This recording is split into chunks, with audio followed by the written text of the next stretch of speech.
TV 타임즈. 더마카와 함께 시선 집중의 문을 열겠습니다. 어서 오세요. 네, 안녕하세요. 더마카입니다. 아침부터 꽃놀이 가신다는 분도 계시고 상쾌하다는 분도 계신데요. 네. 제이비의 오늘 아침은 어떠십니까? 평소와 똑같습니다. 그냥 무감각합니다. 네. 아이고 저런. 네. 상쾌한 아침이셔야죠. 자, 상쾌하게 시작해 보실까요?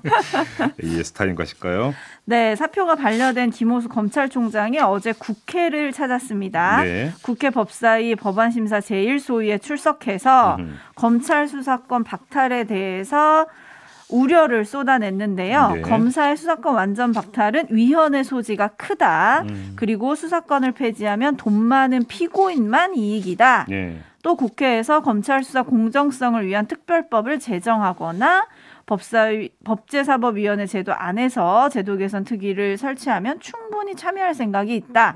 뭐 이런 거를 한 10여 분 동안 이제 쏟아냈습니다. 네. 한편 문재인 정부의 첫 검찰총장이었죠. 문무일 전 총장을 비롯한 전직 검찰 간부 51명이 검수완박 반대 입장을 내놓기도 했고요. 네. 어제 평검사 회의가 열렸는데 오늘 새벽까지 마라톤 회의를 열었다고 하고요. 오늘 오전 9시쯤 입장문을 낸다고 하는데 네. 지금 돌아가는 상황들 어떤 점을 좀 주목해야 될까요? 뭐 지금 돌아가는 상황만 놓고 보면 접점을 찾기가 어렵죠. 왜냐하면 네. 더불어민주당 같은 경우는 이제 국회에서 이제 법안 심사 소위 열어서 이제 본격적인 심사에 들어가 버린 상태니까 그렇죠. 발차를 했다, 시동을 걸었다 이렇게 봐야 되는 거 아니겠습니까? 네. 따라서 지금 유일한 관심사는 딱 하나인 것 같아요. 김호수 검찰총장이 어제 국회 나와서 이른바 뭐 5가지 절충안이라고 표현을 해야 될까요? 네. 아무튼 이제 검찰이 입장을 내놓지 않았습니까?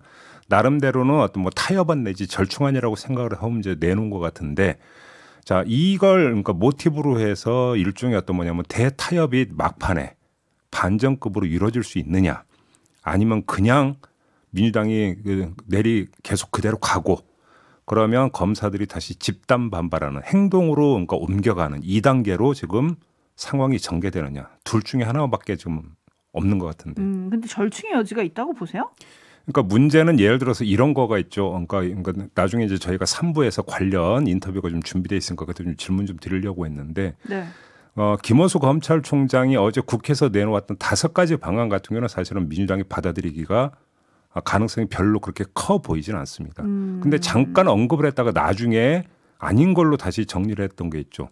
수사권은 그럼 분리를 하되 수사지휘권을 부활하는 문제. 네, 대검이 반박을 했죠. 그게 아니다. 네. 또 여기서는 또 이제 그 검찰 쪽에서 브레이크가 걸렸던 부분인데, 네. 일정하게 아무튼 조짐이 나타나고 있는 부분이 있기 때문에 이것들이 그러니까 지금 그 공개된 무대 말고 무대 밑에서 내지 물 밑에서 뭐가 있는지, 그러니까 접점을 찾기 위한 노력들이 타진이 되고 있는지, 요것들을 좀 볼 필요가 있는 것 같습니다. 네, 김종인 님이 검사들의 대사표 시대가 열리나요? 라고 해주셨고, 3250님은 겁나는 시대적 효행입니다. 국민 앞에 사과와 반성이 먼저 아닌가요?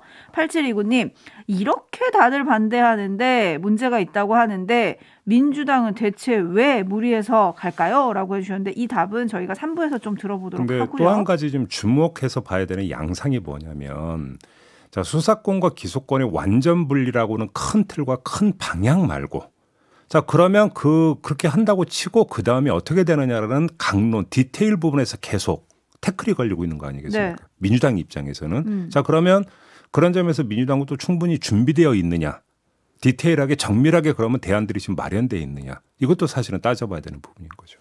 네. 그러니까요. 아무튼 이 부분은 저희가 3부에서 여야 입장 확인하니까요.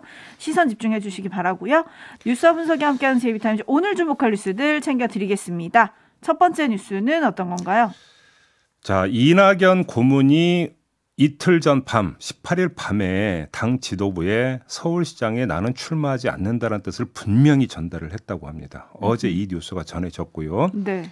그리고 나서 하루 뒤인 어젯밤에 민주당의 전략공천관리위원회가 송영길, 박주민 두 의원을 컷오프 시켜버렸습니다. 네. 전화로 어젯밤에. 그러니까 통보를 했다고 합니다. 네. 그러면서 송영길 그 의원 같은 경우는 이것은 자해행위다 이렇게 지금 반발을 하고 있는 상황인데, 네. 문제는 이후에 지금 민주당에서 그러면 어떻게 방향을 잡으면서 어떻게 지금 상황 정리가 되느냐, 이게 지금 초미의 관심사로 떠올랐는데요. 크게 이제 두 가지 부분이 있는 것 같습니다. 일단 전략공천관리위원회에서는 이렇게 결정을 했는데 이게 이제 그 최고 지도부인 비대위의 추인을 받아야 되는데 그렇죠. 예를 들어서 박지원 공동 비대위원장 같은 경우는 이거에 대해서 바로 또 문제 제기라고 나섰거든요. 네.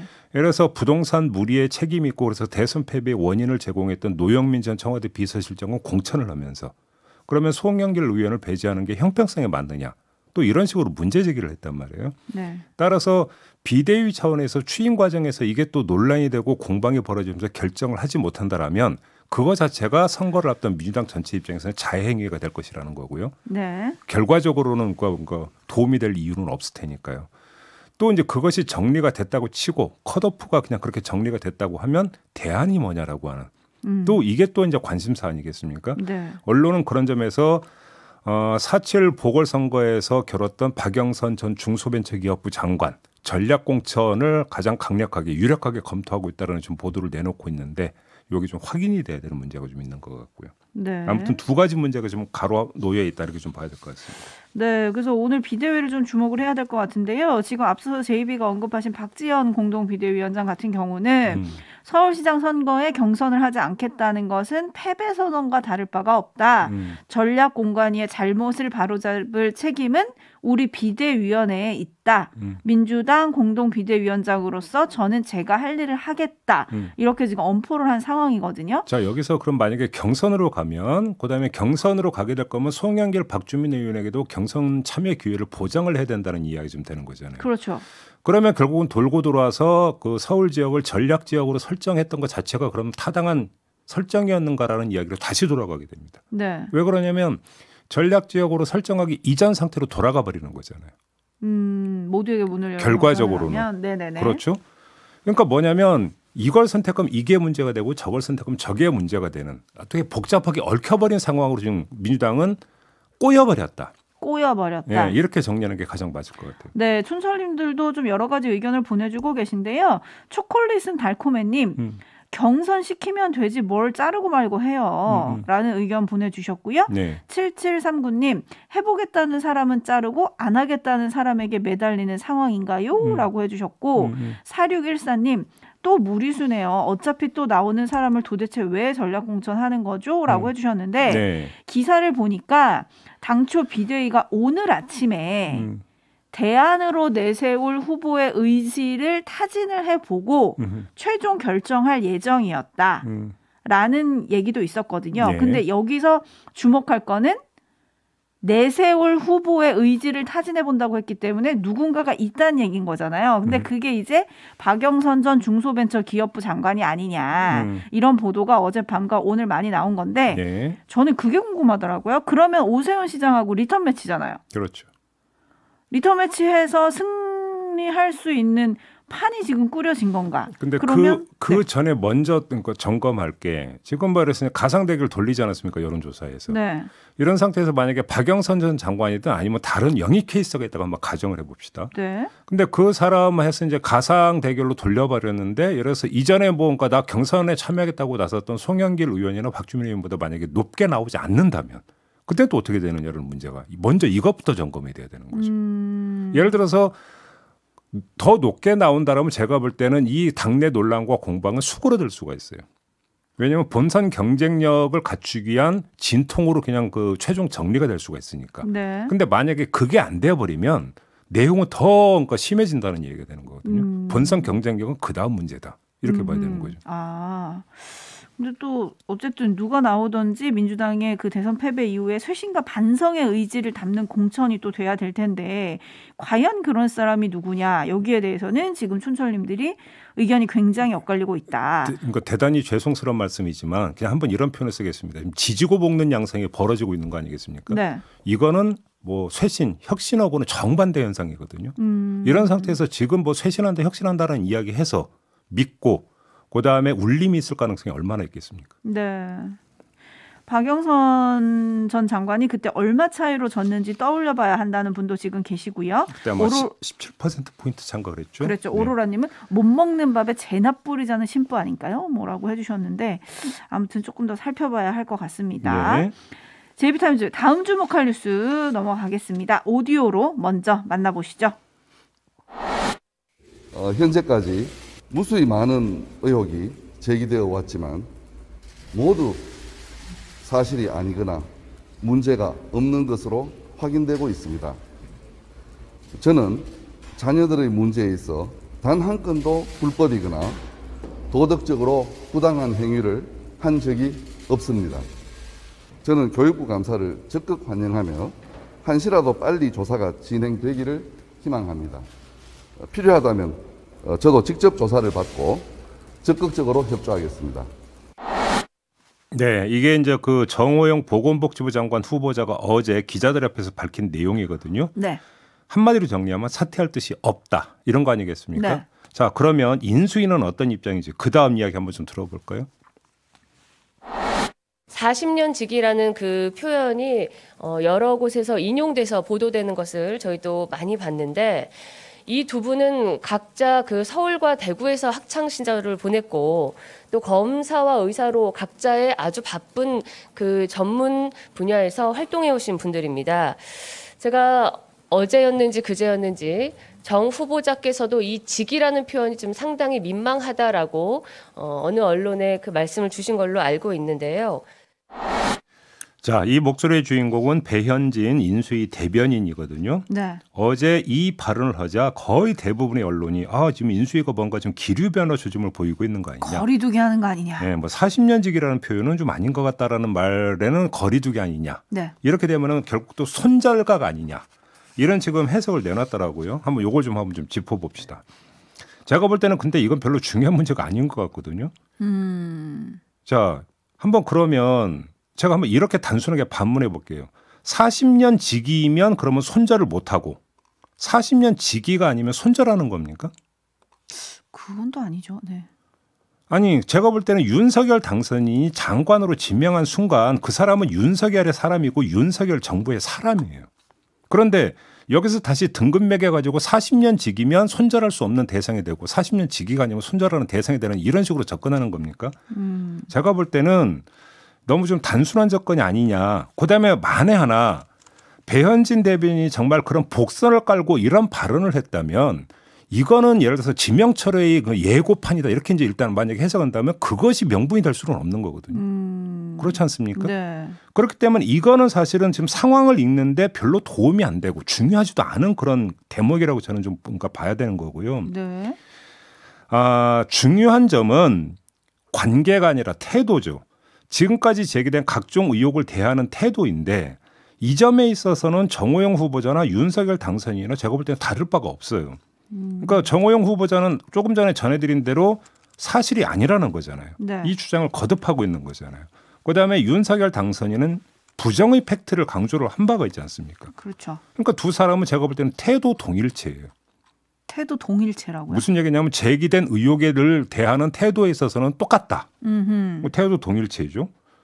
그러니까 이 점에 있어서는 기류 변화가 읽히지가 않아요.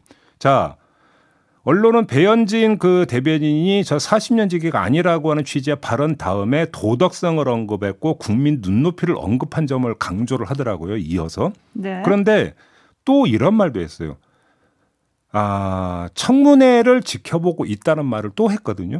이거는 이전 입장에서 한치도 지금 나아가지가 않은 기존 입장을 고수하는 발언이에요. 네네. 이렇게 놓고 본다면 약간 과잉 해석이 있는 것이 아니냐.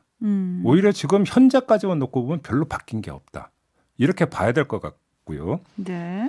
정호영 후보자 관련해서 이야기 나왔으니까 어제 추가로 나왔던 의혹이 있지 않습니까? 민주당에서 제기한 의혹인데 의사 출신인 신현영 의원이 그러니까 직접 제기를 했던데요. 아들 병역 아들 병역 관련해서 네. 어느 진단서에는 척추 협착증으로 되어 있고 어느 거에는 추간판 탈출증으로 되어 있는데 이건 다른 병명인데 어떻게 이게 두 개가 그러니까 기재될 수 있느냐는 네. 의혹을 제기를 했고 그다음에 5번과 6번 요추에 문제가 있다고 했는데 6번 요추는 없다라고 요추는 또 5번까지다. 네. 네. 뭐 의학 지식이 없어갖고 아무튼 이런 의혹을 제기했는데 만약에 이 의혹이 사실이라면 이건 좀 검증이 필요한 이야기가 되는 거 아니겠습니까? 그렇죠. 당연히. 네. 당연히 검증이 필요하고요. 그리고 앞서서 저희가 들었지만 정호영 후보자가 모든 의혹들이 사실이 아닌 걸로 밝혀지고 있다라고 얘기를 하지 않았습니까? 네, 정말 의혹이 다 사실이 아닌 걸로 확인이 됐는지 그것도 좀 검증을 해야 되는 거고요. 네. 그리고 아빠 찬스 관련해서 언론들이 어제 MBC를 비롯해서 많은 언론들이 정 후보자의 자녀가 편입학 시험을 볼 때 서류평가에 들어갔던 평가위원들 전원의 명단을 입수를 해서 보도를 했습니다. 그런데 공교롭게도 이것도 우연이라고 하실지 모르겠지만 정 후보자랑 같이 오랫동안 동창회에서 함께 활동했던 사람들이 네. 있었다. 네. 라고 지금 확인이 되고 있거든요.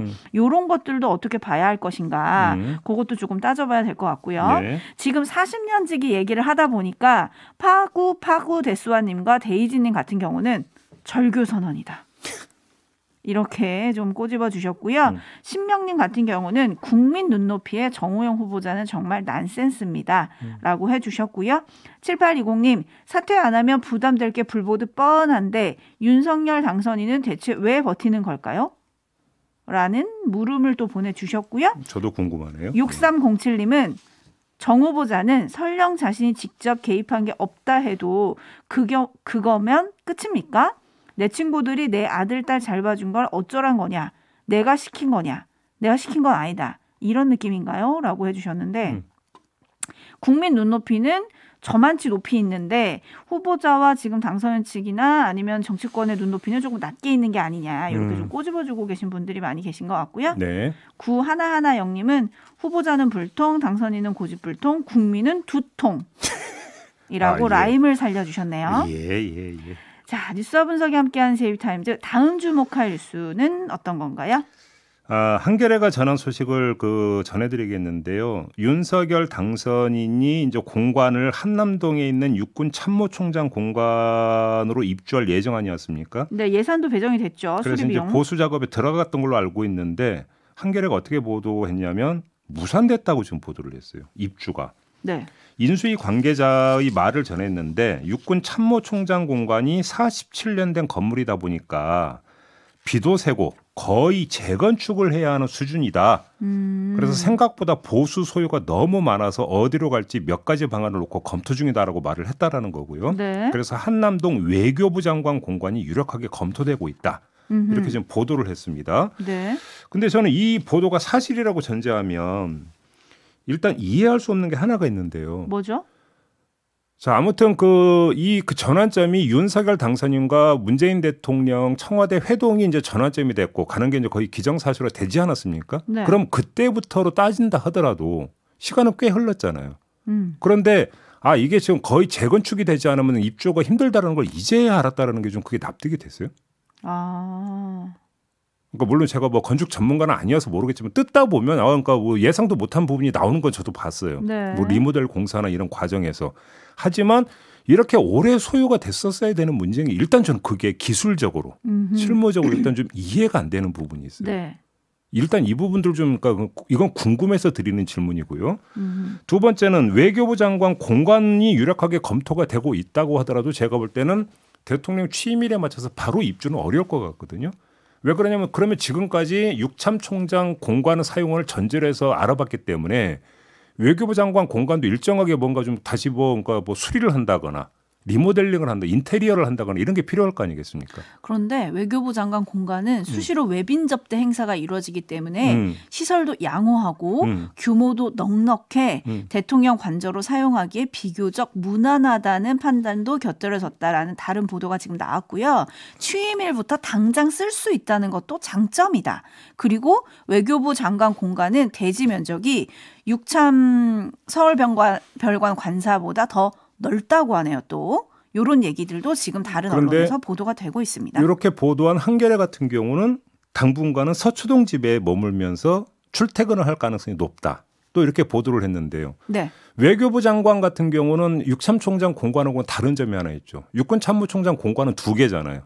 계룡대에도 있잖아요. 그렇죠. 그러니까 이 서울 한남동은 서울 올 때만 쓰는 것이니까 큰 문제가 없는데 외교부 장관은 그럼 또 어디로 갑니까? 그래서 또 다른 언론은 외교부 장관 공관은 그러면 어디로 가느냐 이런 거를 또 쓰기도 했더라고요. 그러니까. 거기에 대해서 여러 가지 얘기가 나오는데 국무총리 공관이 세종시에도 있으니까 서울 삼청동 총리 공관을 외교부 장관 공관으로 쓰는 방안도 검토했지만 총리 공관이 서울에 하나는 있어야 한다는 의견이 많아서 그건 어려울 것 같고 외교부 장관 공관을 어디로 옮길지는 아직 정해지지 않았다. 그러니까 물고 물리는 거잖아요. 네. 연쇄 도미노 현상이 좀 발생하고 그렇죠. 있는 거잖아요. 이게 어떻게 정리가 돼야 되는데 이게 대통령 취임일까지 다 정리가 되겠느냐라는 얘기. 9902님 구해줘 홈즈 출동하세요. MBC 프로그램 홍보했습니까? 네. 마무리하겠습니다. 더마카 수고하셨습니다. 고맙습니다.